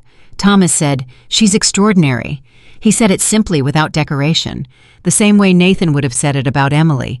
Just a fact, just a thing that was true and didn't require embellishment. Nathan said, the chair was the right move. Thomas looked at him. Nathan said, the anniversary chair, with her name on the underside. Thomas said, Emily told you about that. Nathan said, she told me it was the moment she knew you were real. Thomas was quiet for a moment. Then he said, I just wanted her to know she always had somewhere that was hers, even if no one else could see it. Nathan nodded. He said, I understand that. Thomas looked at him. Then he looked at Emily on the dance floor, then back at Nathan, and he said, yeah, I think you do. They stood together in comfortable silence for a moment, two men who had both in their different ways loved someone carefully and quietly until the time was right and recognized each other across that particular shared understanding. Then Thomas was pulled back onto the dance floor by Lauren, and Nathan watched Emily catch his eye from across the room, and she tilted her head in a question. Come dance, and he shook his head. I'm good here. And she gave him the look that meant she found his consistent refusal to dance both endearing and mildly exasperating, and then she went back to dancing with her sister. He watched her for a long time. He thought about something he had been carrying for 2 weeks. Something he had been turning over, examining, waiting to feel certain about. He felt certain about it now. The week after the wedding, Nathan made a phone call he had been thinking about for several days. He called his mother in Knoxville on a Wednesday evening, which was their regular call night, and he talked about school and about a student who was struggling in AP history and about the book he was reading, and then in the particular way of people who have been working towards saying something for the entire length of a conversation, he said, "I want to tell you something." His mother said, "Okay." He said, "There's someone I want you to meet." A pause. His mother said, "The neighbor." He said, "Emily." "Yes." She said, "Nathan, I have been waiting for you to say this since December." He said, "How did you know about December?" She said, "Because that's when you started talking about her differently." He said, "I didn't realize I was doing that." She said, "That's how I knew it was real." He sat with that for a moment. He said, "I want to bring her to Knoxville when you're ready." His mother said, "I have been ready since December." He said, "Mom." She said, "Nathan James Carter, I watched you carry yourself through the Sarah Bridges years, and I watched you close yourself off afterward, and I have been very patient because I raised you to make your own decisions. But I will tell you now that when you started talking about this woman in December, I called your sister and I said something is different, and your sister said the same thing." A pause. "Bring her whenever you like. We will be ready." Nathan said, "You're going to make her nervous." His mother said, "We are warm, lovely people." He said, "You're going to tell the story about the time I cried at that nature documentary in 8th grade." She said, "I make no promises." He laughed. She said, "Nathan." He said, "Yeah." She said, "I'm happy for you." He said, "I know, Mom." She said, "You deserve this." He said, "I don't know about that." She said, "I do. I'm your mother. It's my job to know." He told Emily about the phone call the next morning over coffee at her kitchen table, which had become, in the week since the morning after conversation, the most natural and important piece of furniture in either of their lives. She listened with her hands around her cup and her expression doing the thing it did when she was processing something that carried more emotional weight than she had expected. When he finished, she said, "You told your mother about me." He said, "I've been mentioning you since December, apparently." She said, "December." He said, "I know." She said, "That was the same month I texted Lauren." He said, "I know." She shook her head. She said, "We really were both." He said, "Both there, yes." She was quiet for a moment. Then she said, "I want to meet her." He said, "Yeah." She said, "Your mother, I want to meet her." She paused. "I want to meet the person who raised the man who showed up at my door with soup I hadn't asked for." He said, "That was you who brought the soup." She said, "I meant the coffee. Stop interrupting the sentiment." He held up his hands. She said, "I want to meet the person who raised someone like you, because whoever she is, she did something right." He looked at her. He said, "I'll call her this weekend." She said, "Good." Then she said, "She's going to have stories." He said, "She's going to have a lot of stories." She said, "Are any of them embarrassing?" He said, "Most of them." She smiled. "Perfect." The following 4 months moved with a momentum that surprised Nathan, not because things moved too fast, but because the speed felt right in a way that was entirely new in his experience of romantic things. He had always been cautious. He had always calculated the risk of each next step. He had always been, as David Park had once said with great affection and mild frustration, very Nathan about everything. But being with Emily did not feel like something that required caution. It felt like something that had already been built brick by careful brick over 6 months of Sunday dinners and study sessions and late-night conversations, and what they were doing now was simply moving into the house that had already been standing. They went to Knoxville in May. Nathan's mother, Barbara Carter, was exactly who Nathan had described, and also entirely different in the specific way that people are always different from their descriptions once you are actually in the room with them. She was warm, yes, but with a precision to her warmth, she asked the right questions, remembered the answers, and built on them the next time. She had Nathan's eyes and Nathan's habit of going quiet before she said something important. She had pulled Emily into a hug the moment they came through the door that had lasted several seconds longer than a greeting hug, the kind of hug that says, "I have heard about you for months, and I have already decided about you, and I'm glad you're here." Emily, who had braced herself for the particular discomfort of a significant other's parent, had been undone by that hug in the best possible way. Nathan had seen it, the slight release in her shoulders, the way she had briefly closed her eyes. At dinner, Barbara did tell the story about the nature documentary. Emily laughed so hard she had to set down her fork. Nathan said, "I was warned." Barbara said, I warned you about no such thing. Nathan said, I specifically said. Emily said, Nathan, she's wonderful. Let her tell whatever stories she wants. Barbara looked at Emily. She said, I like her. Nathan said, I know. Barbara said, I'm saying it to her. Emily said, I like you too, Barbara, very much. Nathan's sister Claire arrived after dinner, and the table reorganized itself into the particular shape of a family, absorbing someone new, which looked from the outside like overlapping conversations and laughter, and someone always getting up to refill something, and from the inside felt like being gradually included in something warm. Claire took Nathan aside in the kitchen at one point, while Emily was looking at a photo album Barbara had produced inevitably from a shelf in the living room. Claire said quietly, and directly in the way of a sister who had earned the right, she's real. Nathan said, I know. Claire said, not the way your other relationships were real, actually real. I can see how she looks at you. He said, how does she look at me? Claire said, like you're exactly who she expected and also better than she expected at the same time. He said, that's a specific observation. She said, I'm a specific person. She looked at him. Nathan, I have not seen you like this, ever. Not with Sarah, not with anyone. She paused. You look like yourself. He said, what does that mean? She said, it means usually when you're with someone, you're managing yourself slightly. Like there's a version of you that you're presenting and a version that you're keeping somewhere else. Right now, there's only one version. He stood in his mother's kitchen and thought about what his sister had just said. He had known it in the way you know things about yourself that you haven't quite articulated. But hearing it spoken directly made it land differently. He said, she does that. She makes it so that there's only one version. Claire said, hold on to that. He said, I intend to. She hugged him quickly the way siblings hug when the emotion is real and they don't want to make a scene of it, and went back to the living room. Nathan stood in the kitchen for a moment.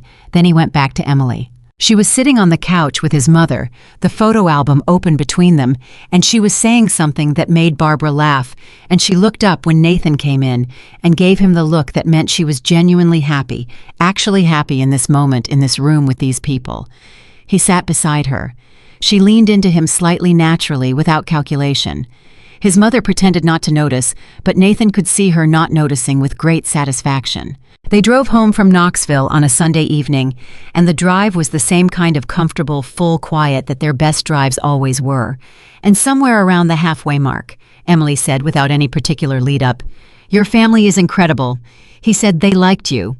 She said, your mother told me your father used to make 2 cups of coffee every morning, one for himself and one for her even when she was working nights and wouldn't be awake to drink it. He went still.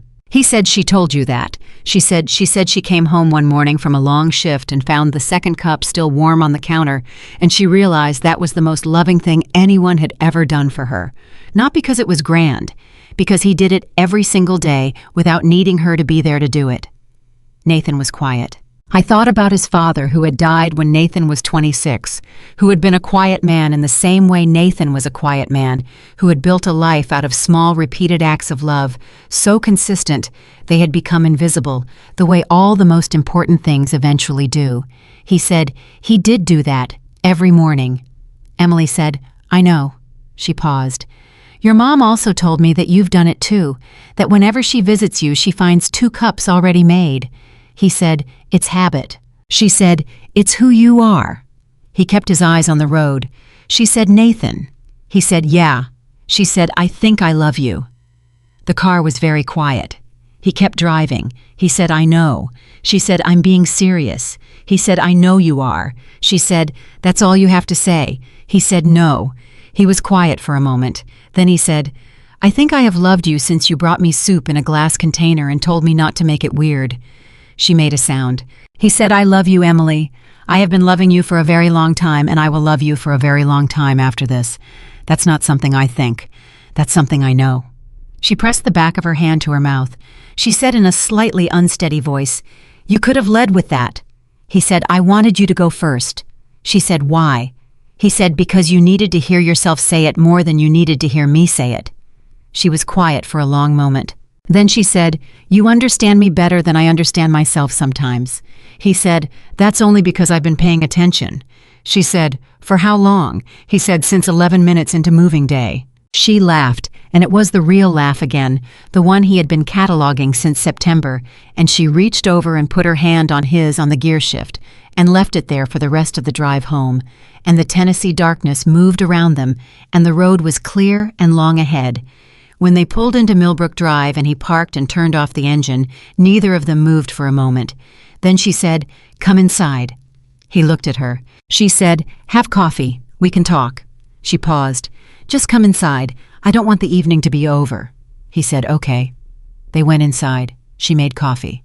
They sat at her kitchen table, the same table where everything had started, the same 2 chairs, the same particular quality of light, and they talked for 3 more hours about everything and nothing about his father and her father and families and history and the very particular way that the people who raise us live on inside us long after they're gone. At 2 in the morning, she walked him to the door, and he stood in the doorway, and she stood just inside it, and she said, "Thank you for today." He said, "Thank you for going." She said, "Your mother is going to call me. She asked for my number." He said, "I know." She said, "You gave it to her." He said, "She has access to my contacts." Emily stared at him.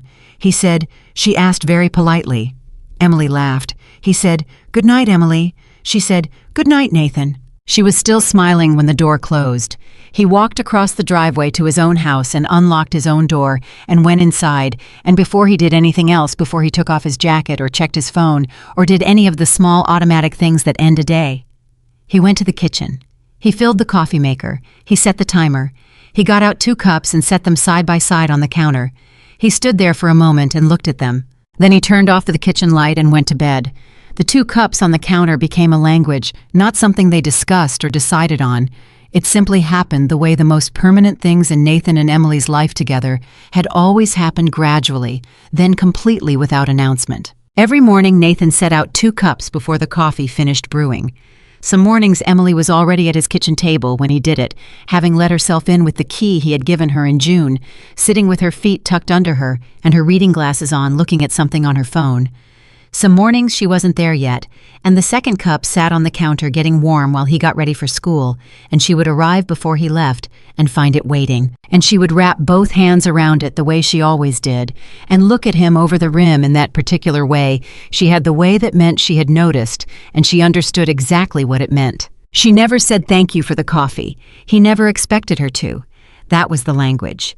By September 1, full year after the moving truck and the locksmith and the front steps they had built, something that looked from the outside like a life, not a beginning of a life, not the early careful stages of something that might become a life, an actual life with all the ordinary weight and texture that word carries. Their life looked like this Sunday dinners that had never stopped, only expanded sometimes with David Park and his wife from the school, sometimes with Lauren and Thomas, who drove down from Nashville and ate too much and stayed too late and nobody minded. It looked like Nathan's lesson plans spread across half of Emily's kitchen table on Tuesday evenings, while she studied continuing education materials across from him, both of them working in the particular companionable quiet of people who have learned to share a silence without filling it unnecessarily. It looked like disagreements about small things, which route to take, whose turn it was to buy coffee, whether a movie they had both fallen asleep during counted as watched, and the specific ease with which those disagreements resolved themselves, because neither of them carried the need to win at the expense of the other person. It looked like 2 cups on the counter every morning. It looked like home. In October, exactly 1 year after the soup on the doorstep, Nathan did something he had been thinking about for 3 months. He did not plan a grand gesture. He was not by nature or by preference a man of grand gestures. He had watched enough history to know that the events people remembered as turning points were rarely the dramatic ones. They were the quiet moments when an ordinary person looked at their life and made a decision that changed everything precisely because it looked like nothing from the outside. He bought a ring on a Tuesday afternoon after school from a small jewelry store in downtown Franklin, where he had gone once before to look and had then left because he wasn't quite ready. The woman who helped him was in her 60s and had the manner of someone who had been doing this work long enough to know exactly which customers needed efficiency and which ones needed to be talked through it. She said, "Do you know what she would want?" He said, "Something that doesn't try too hard." The woman looked at him. She said, "I know exactly what you mean." She showed him 3 options, and he picked the second one without deliberating, which the woman seemed to find satisfying. It was a simple gold band with a single stone, not large, not dramatic, not designed to announce itself from across the room. It was the kind of ring that would look right on Emily's hand, because it would look like it had always been there. He put it in his jacket pocket. He drove home. Hi Maud 2 cups of coffee and sat at his kitchen table and held the small box in both hands for a while, not from nervousness, but from the particular gravity of a moment that has not yet happened but is already irreversibly in motion. He was not afraid. He had not been afraid of Emily Parker since the morning at her kitchen table in March when she had reached across and taken his hand, and he had understood finally that the thing he had been protecting himself from was already inside him, and had been for months, and that safety was not the absence of risk, but the presence of the right person to take it with. He was not afraid. He was ready. He did not propose that evening. He waited 3 more days, which David Park, when informed of this plan on a Thursday during lunch, described as both principled and maddening. David said, "Why 3 days?" Nathan said, "Because I want it to be a moment we both remember, not because I made it dramatic, because it was ours." David looked at him for a long moment. Then he said, "That is either the most romantic thing you've ever said or the most Nathan thing you've ever said." Nathan said, "Those are the same thing." David said, "Yeah, they kind of are." The moment came on a Friday evening. Emily had come home from a long shift, 12 hours too, of which had been in the emergency department covering for a colleague who'd called out sick. She had texted him at 4 in the afternoon, long day. "Coming over when I'm done if that's okay." He had texted back, obviously. "I'll have food." She arrived at his door at 7:30, still in her scrubs, her hair still up from the shift with the particular exhaustion of someone who had spent 12 hours taking care of other people and had given the last of themselves somewhere around hour 10, but had kept going anyway, because that was who she was. He opened the door. She said, "Tell me something that doesn't involve the hospital." He said, "Come in." She came in. He took her bag. She sat at the kitchen table in the same chair she always sat in and put her face in her hands for a moment, not dramatically, not for effect, just the simple surrender of a person who has been holding themselves upright for 12 hours and can now finally let go. He put food in front of her without being asked. She looked up. She said, "How do you always know?" He said, 12-hour shift followed by emergency coverage. You haven't eaten since noon. She said 1 o'clock, actually. He said practically the same thing. She ate. He sat across from her and didn't try to make conversation, because she didn't need conversation.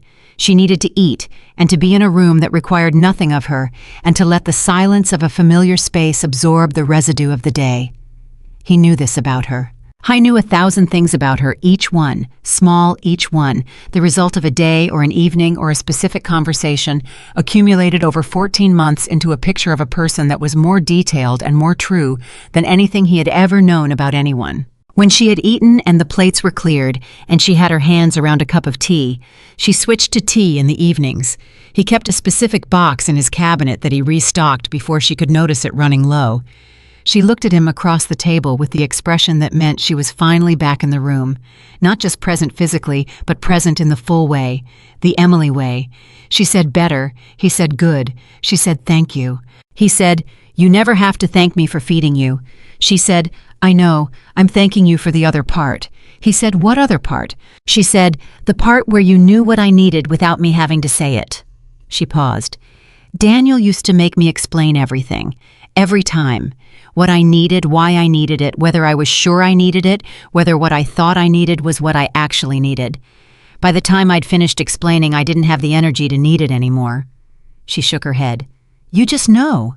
He said, "I've been paying attention." She said, "For 14 months. He said, "For longer than that." She smiled, and that was the moment, not planned, not engineered, just the natural arrival of a moment that had been building since the day a moving truck pulled up to 14 Millbrook Drive, and a woman with a heavy box and a locked door had looked at him with an expression that was embarrassed and real, and entirely herself. He reached into his jacket, which was hanging on the chair beside him, and he took out the small box, and he set it on the table between them. Emily looked at it. She went very still. She looked at him. He said, "I'm not doing a speech. You know how I feel. You've known for a long time. And you know I'm not a man who says things he doesn't mean or does things for effect." He paused. So I'm just going to ask you directly the way you've always needed people to be with you." He held her gaze. "Will you marry me?" Emily's eyes filled. She didn't look away. She didn't reach for the box.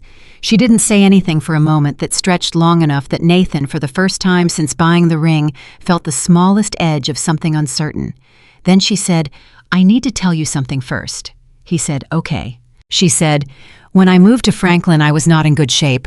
I don't mean that I was falling apart. I mean I had done all the right things. I'd left Daniel. I'd gotten a good job. I'd found a house and started over, and on the outside, everything looked fine. But inside, I had quietly stopped believing that what I actually wanted was something I was allowed to have." He said nothing. He let her speak. She said, "I had decided that love was something I could respect from a distance and be glad for when it happened to other people, and that my particular version of it, the version that feels too much and wants to talk about it and needs someone to actually show up, not just intend to, was more than most people could sustain." She stopped. "And then you knocked on a moving truck stranger's door and insulted her lockout situation and stayed for 45 minutes on the front steps, and I drove myself home and thought that was either nothing or everything." He said, "Which was it?" She said, "You know which." She opened the box.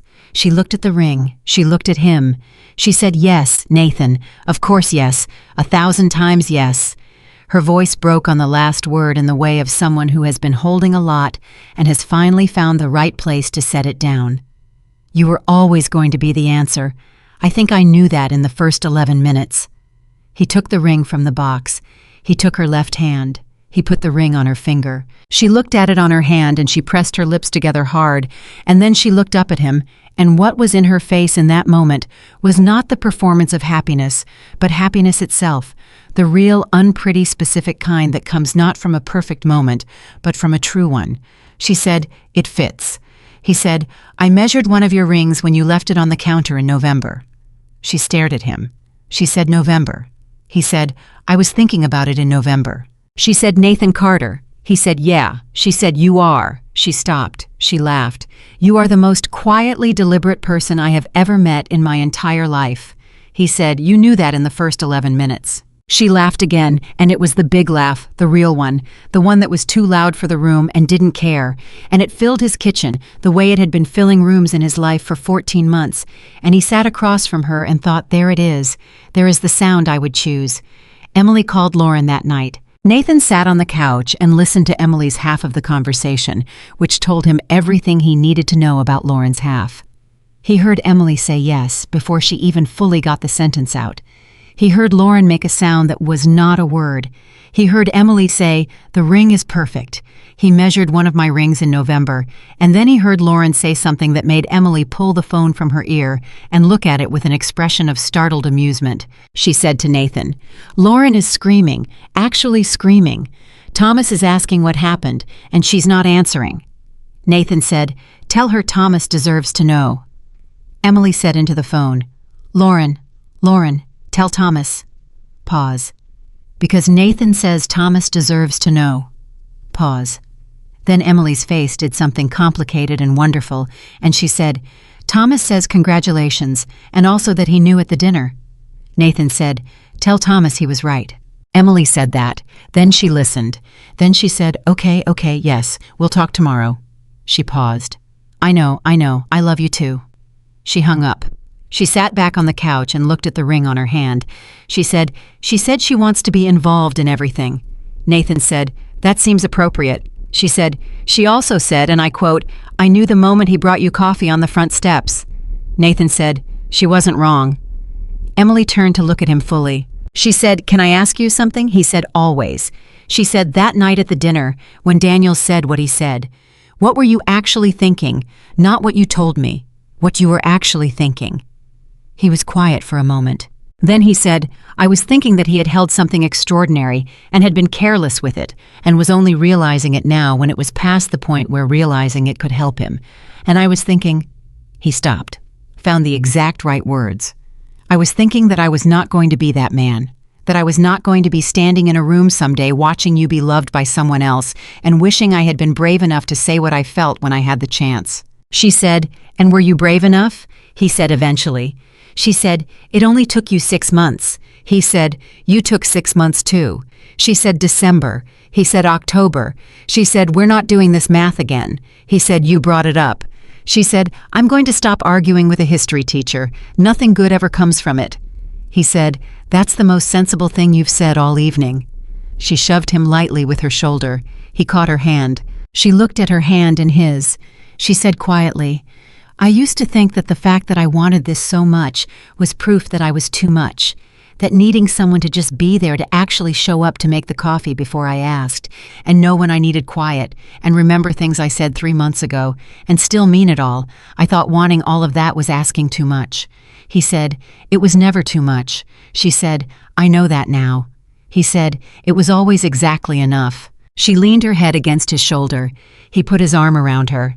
They sat on the couch in the particular comfortable weight of two people who have said everything important and are resting in the aftermath of it, and the house was quiet around them, and the kitchen was clean, and somewhere on the counter 2 cups were ready for the morning.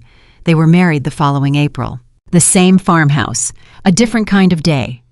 The guest list was small family, the people who had been there all along, the people who had watched the two of them circle each other for months and had known before they did. Lauren was Emily's maid of honor. She cried during the vows. Thomas put his arm around her, and she cried harder because she was happy, and the laughter that moved through the guests at that moment was the warm, understanding kind. Carol Parker sat in the front row and held a handkerchief and used it and held it again, and at one point reached over and held Margaret's hand, and Margaret let her, which was by general family consensus, the most significant event of the entire ceremony that did not involve the actual wedding vows. Barbara Carter sat on the other side of the aisle and watched her son take the hand of the woman he had loved since October and say the words, and she pressed her hand flat against her chest like someone receiving something they had hoped for and had not been certain they would get. David Park stood at the back and said afterward that he had not cried, and everyone who knew him understood this to be a complete lie. Nathan stood at the front of the farmhouse and watched Emily walk toward him and thought about all the distance they had covered to reach this specific moment. The moving truck and the locksmith, the soup on the doorstep, the rehearsal dinner and the hand he had taken, and the drive home, and the question she had asked in the dark of his car, and the answer that had changed everything. The morning at the kitchen table, the eggs with the cheese, the coffee measured for a ring in November. All of it was still there. Not behind them, but underneath them, the foundation of something they were both still building. She reached him. She looked at him the way she had looked at him from the bridesmaid line at Lauren's wedding, the real look, the unguarded one, and he looked back at her the way he had always looked at her when he thought she wasn't noticing. Fully, without management, like she was the only person in the room, because she was. She had always been. The officiant said the words about love as a daily choice, and Nathan heard them differently this time than he had at Lauren's wedding. Not as an observation about someone else's life, but as a description of something he already knew from the inside. Love was not the feeling he had carried quietly for 6 months on Millbrook Drive. That had been the beginning. The feeling was what had told him where to look. Love was everything that came after the choosing, the showing up, the 2 cups every morning whether she was there to drink hers or not. He had learned that from his father. He intended to practice it for the rest of his life. When it was his turn to speak, he did not say what he had written down. He had written something. He had worked on it for 2 weeks carefully the way he worked on anything that mattered, and it had been good. David had read it and said it was the best thing Nathan had ever written and that he should consider a career change. But standing in front of Emily, with the whole room behind him, what he had written felt like something that belonged on paper. Not out loud, not here, not in this moment. So he said what was true. He said, "I have been paying attention to you since the first 11 minutes. I intend to keep paying attention for the rest of my life. That's all I have." Emily's expression broke open in exactly the way he had known it would. She said in a voice that was just barely steady, "That is everything." The room was completely quiet for 1 full second.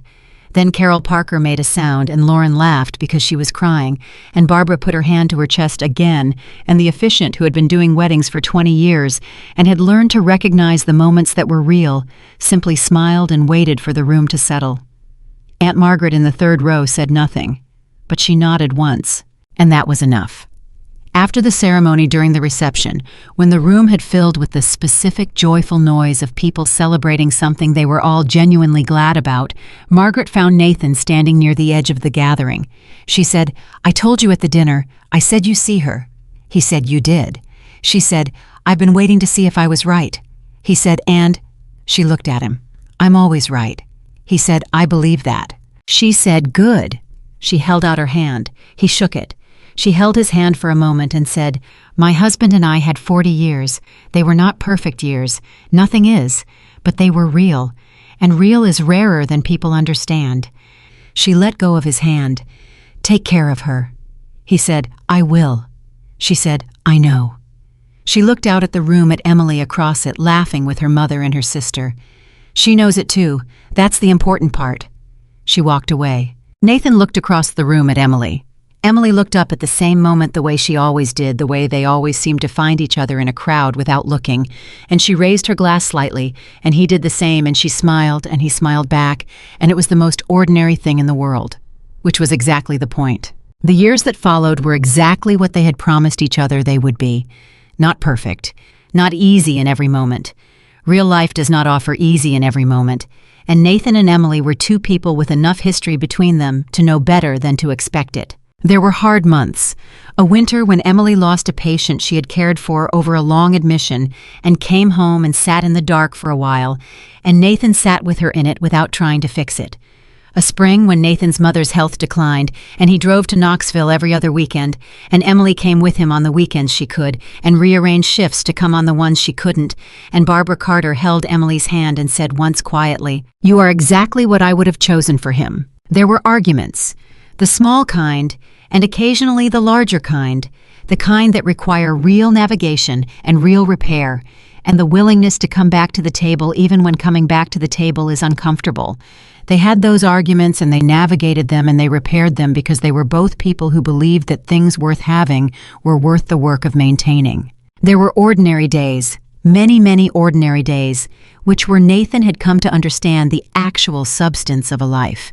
Not the proposal, and not the wedding, and not the dramatic moments that make good stories, but the Tuesday evenings and the Thursday mornings and the Sunday dinners that never stopped, only grew accumulated into something that was more than the sum of its parts.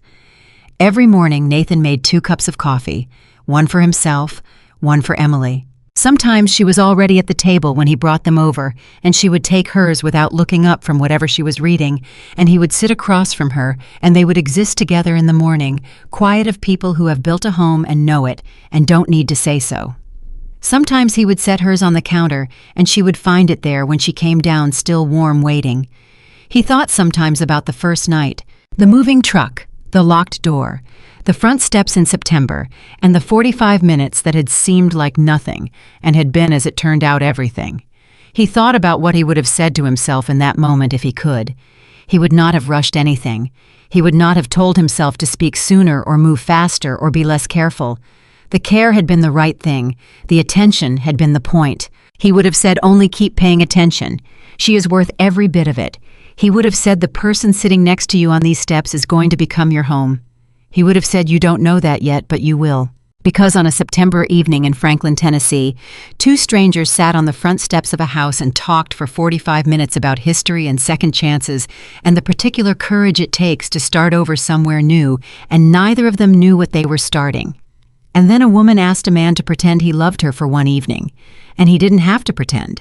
He never had to pretend at all. He had been loving her from the very beginning in the quiet and consistent and daily way that his father had taught him love looked like, in the way that turned out to be the only way he knew how to love anyone fully, without performance, without conditions, without ever needing her to be anything other than exactly, completely, entirely herself. That was the whole story, and that was everything.